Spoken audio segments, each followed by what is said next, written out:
উপরে হয়নি। এই প্রতিবাদে আগামী যে ত্রয়োদশ নির্বাচন, সেই নির্বাচনকে বানচাল করার উদ্দেশ্যে আমরা দেখেছি গত কিছুদিন আগে চট্টগ্রামে আমাদের চট্টগ্রাম মহানগরের সম্মানিত আহ্বায়ক এবং বিএনপি মনোনীত প্রার্থী ইশরাতুল্লাহর উপরেও গুলি করা হয়েছিল। আমরা লক্ষ্য করছি বিভিন্ন জায়গায় সন্ত্রাসীরা মাটিছড়া দিয়ে হচ্ছে।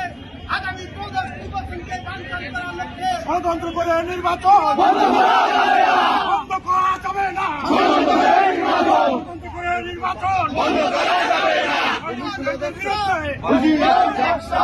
বিএনপি 10 দিন ঘোষণা দিয়েছেন। আমরা কিছুদিন আগে বলেছিলাম বাংলাদেশে ঝড় আসছে, সেই ঝড় হচ্ছে তারেক রহমান ঝড়। বিপ্লবী মসজিদ বলেছেন আগামী 25শে ডিসেম্বর বাংলাদেশের মাটি মানুষের নেতা, যিনি দীর্ঘ 16 বছর লন্ডন থেকে বাংলাদেশের গণতান্ত্রিক আন্দোলনের নেতৃত্ব দিয়েছেন, প্রিয় নেতা তারেক রহমান বাংলাদেশে শুভ আগমন ঘটবে। স্বাগতের পক্ষ থেকে বিএনপির পক্ষ থেকে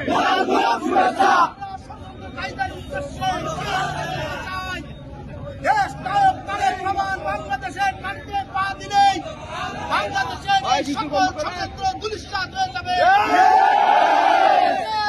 জাতীয়তাবাদী দলের নেতা কর্মীরা বাংলাদেশের 64 জেলার প্রতি ইঞ্চি মন্ডলে গণতন্ত্রী পরিণত দেশ নায়ক তারেক রহমানের নিরাপত্তা নিতে থাকবে। আমরা 25 তারিখে আমাদের নেতা তারেক রহমানের আগমনকে স্বাগত জানিয়ে আজকের এই বিক্ষোভ মিছিলে যারা উপস্থিত হয়েছেন সকলকে ধন্যবাদ জানিয়ে আজকের এই বিক্ষোভ মিছিল সমাবেশ এখানে বাংলাদেশ জাতীয়